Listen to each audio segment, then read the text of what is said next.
soo dhawaada daawadayaal fiid wanaagsan qodobada xiisaha leh dacaawaad halkan ku daawan doontaan kuwooda ugu waaweyn waxa kamid ah dagaal xoogan oo u dhaxeeya ciidamada geesiyaasha beesha ciise iyo maamulka Somaliland oo markan foodeys daray hadaba daawadayaal waxaan halkan idinku la wadaagayaa halka uu dagaalka sida gaarka uga dhacay iyo waliba sidoo kale khasaare intee leeg ayaa la gaarsiiyay ciidamada maamulka Somaliland oo ay danaan ahaan ugu socdeen maleeshiyaadka beelaha Gudbursi waan ku hayaa xogtaasi oo faahfaahsan qodobada kale ee xiisaha leh caawaad halkan ku daawan doontaan daawadayaal waxa kamid ah ugaaska beesha ciise oo hanjabaad xoogan uu hawada u marsiiyay ciidamada maamulka Somaliland kadib dagaalkii xooganaa ay ku soo qaadeen ciidamada geesiyaasha beesha ciise ee Somaliland saldhig ay ku sugnaayeen ciidamada beesha ciise ayaa la weeraray iyagoo jawaab degdeg ah ay ku bixiyeen ugaaska beesha ciise ayaana hanjabaad kulul hawada wax u marsiiyay ciidamada maamulka Somaliland iyana waan ku hayaa faahfaahinta xogtaasi sidoo kale qodobada xiisaha leh aad halkan ku daawan doontaan waxa kamid ah amar buuxda ayaa waxa uu bixiyay maamulka gobolka Banaadir in la isticmaalo lacagta shilinka Soomaaliga oo wali ka dhaqan galila caasimadda Muqdisho iyagoona ganacsatada ay go'aan weyn ay gaareen hadaba daawadayaal waxaan idin la wadaagayaa go'aanka ka soo baxay maamulka gobolka Banaadir iyo kan ganacsatada ay iyaguna markaasi soo saareen ayaan rabaa daawada in halkan idin kula wadaagiyo soo dhawaada anigu waxaan ahay Abdiraxmaan Lisbon halkan aad iga daawanaysaan waa kanalkayga Macaash Media hadii aad markuu ugu horeysay fadlan rukumo oo subscribe dheh muuqaalkan aad daawanaysidna like garay siin share garay oo saaxiibadaada la wadaag mahadsanid daawade hagaag aynu ku bilaawno inta aan muuqaalka gudaha u galin waxaan idinkaga codsanayaa saaxiibayaal inaad kanalkayga soo subscribe gareysaan si aan u gaaro 5,000 oo subscribe waxaan dhameen 400 ayaa nooga harsan kamid noqo saaxiibada cusub ay gaarsiin lahaa 5 markaasi 1,000 ee subscribe ee dhanka YouTube-kayga mahadsanideen hagaag aynu ku bilaawno dagaal xoogan ayaa maanta markaasi dhaxmaray ciidamada maleeshiyaadka ee maamulka Somaliland iyo waliba sidoo kale ciidamada geesiyaasha beesha ciise dagaalkan ayaana ahaa mid aad u xoogan iyadoona ciidamada beesha ciise oo ay saldhig ay ku sugnaayeen ee ku yaala gobolka Awdal ayaa waxa weerar markaasi si gardara ah ku qaaday ciidamada maamulka Somaliland iyagoona halkaasi iska caabin xoogan ay kala kulmeen dagaalkaas ayaana markaa la sheegay in maamulka Somaliland oo maalmihii dambe ay waan wadeen ayaa markan naqatay in maamulka Somaliland ay weeraraan ciidamada geesiyaasha beesha ciise balse geesiyaasha oo heegan buuxda adag ku jirayna waxa ay garowsadeen in ay dhigta dhiiga guuldara ay dhadhansiyaan ciidamada markaasi maamulka Somaliland ee isku dayay ee weerarkana soo qaaday dhawaan ayay ahayd markii maamulka Somaliland ay wafdi u soo dirtay heshiisiinta odayaasha iyo waliba sidoo kale nabadoono fara badan ayaana beesha ciise waxa ay durbaba ogolaatay inay diyaar u yihiin inay nabad qaataan balse laakiin dadka nabad qaata laga kari laaya waa beelaha markaasi Samaroon iyo waliba sidoo kale Gudbursi oo isku dhinaca balse markii sidaas ay dhacday waxaana naqatay in dadkii shalay nabadda doonay in maanta si gardara loo weeraro iyadoona dagaal xoogan uu maanta dhaxmaray galabnimadan iyadoona markaasi galabnimadii maanta iyadoona khasaarooyin lixaad leh halkaasi laga soo warinayo hadii aan fiirino wararka laga helaya deegaano ka tirsan gobolka Awdal iyo Salal ayaa sheegaya in maanta halkaasi uu ka dhacay iska hor imaad culus oo u dhaxeeya ciidamada maamulka Somaliland iyo waliba sidoo kale ciidamo ka tirsan geesiyaasha beesha ciise dagaalkan ayaa la sheegay inuu ka dhashay xiisad hor leh oo markaasi u jirtay oo ku saabsan dhul iyo waliba gacan ku heenta deegaano taas oo marar badan ay hore u soo laabatay ciidamada geesiyaasha beesha ciise ayaa deegaano dhowr waxay ka qabsadeen maleeshiyaadka beelaha Gudbursi iyo Samaroon balse maamulka Somaliland wuxuu u danaynayaa ama markaasi dantooda ay tahay kaliya dhulkii lagala wareegay Samaroon in loo sii daayo iyagoona aan dan kale aysan lahayn balse ciidamada geesiyaasha beesha ciise ayaa gebiyahanba arrinkan diidan si weyn ugu hor yimaadeen weerar qaawana lagu soo qaaday dhigta dhiigana loo diray sidoo kale waxa la leeyahay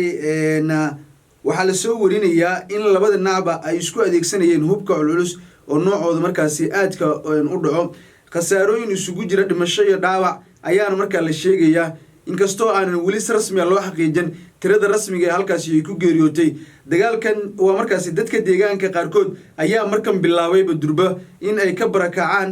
waliba sidoo kale gebi ahaanba ay ka fogaadaan goobaha rasaasta waliba sidoo kale dagaalku ka socdo balse xogaan helena waxa ay sheegayaan ciidamada beesha ciisana ay soo bandhigeen ilaa 3 askari oo ka tirsan maamulka Somaliland oo meed ah iyo waliba sidoo kale hal nin oo dhaawac daran markaasi oo isagana markaasi uu soo gaaray ayaana ciidamadu ay halkaasi ay ku hayaan balse waan arki doonaa daawada wixii warar halkaasi ka soo korana muuqaaladeena dambe ayaan saaxiibayaal idin kula wadaagi doonaa dhanka kalena hadii aan fiiriyana ugaaska beesha ciise ayaa hanjabaad xoogan waxa uu hawada u marsiyay ciidamada maamulka Somaliland oo maanta weerar markaasi qaawan ay ku qaadeen ciidamo ay fariismo ay ku lahaayeen goob ay ku sugnaayeen ciidamada geesiyaasha beesha ciise balse arintan ayaana naqanaysa mid ay ka shalaayaan maamulka Somaliland ugaaska beesha ciise ugaas Mustafa Ibrahim ayaa si weyn ama si carale uga hadlay weerarkan gardarada ah ee maamulka Somaliland ay ku qaadeen ciidamadiisa beesha ciise ugaaska beesha ciise waa ninka ugu dambeeyay ee talada beesha ka goodo ayaana si kulul uga hadlay arinkan isagoona sheegay in fargelin qaawan ay maamulka Somaliland ay ka wado beesha ciise isagoona sheegay in aysan faataxa akhrin doonin oo ay iyagana dhigta dhiiga ay u dari doonaan xaaladan ayaana naqatay mid cabsi badan ay soo abuurtay tan iyo markii hanjabaada uu jeediyay ugaaska beesha ciise ayaana naqanaysa mid ay dadku qaarkood ay durbaba ay ka barakaceen goobii ay degnaayeen iyagoona cabsi xoogan ay soo food saartay ugaaska beesha ciise ugaas Mustafa waa ugaaska beesha ciise ayaa la sheegayaa inuu jeediyay hadal adag oo ku wajahan ciidamada maamulka Somaliland isagoona ku hanjabay beesha in ay markaasi isku difaaci doonto wax kasta oo weerar uga yimaado dhanka Somaliland sheegayna in aysan markaasi aqbali doonin in lagu markaasi xadgudbo dhulkooda dadkooda deegaankooda baaqan uu diray ugaaska beesha ciise ayaa markaasi u diray taageerada beesha waliba sidoo kale waxgaradka aqoon-yahanada dhalinyarada culmaa diinta qurbo joogtooda wuxuu markaasi faray in ay u diyaar garoobaan dagaalka adag ee ay la gali doonaan ciidamada maamulka Somaliland haddana ayaana markaasi dagaalkan ayaa haddana sare u qaadaya xiisadan waxaana ay keeni kartaa in dagaalkan uu sii fido haddii aan si degdeg ah looga xalinin arintan ayaana naqanaysa mid ay si weyn cabsi badan ay uga muujiyeen ciidamada maamulka Somaliland iyagoona sheegeen in aysan ciisuhu uusan ahayn sidii Samaroonka oo kale aan lagu degdegi karin oo ay yihiin dad khatar badan oo ka adag kuwaasi oo ay u baahan tahay inta tikooyin waliba sidoo kale xeelado kale la sugu dayo balse laakiin hadii la sugu dayo in awood ama markaas in la maqooniyana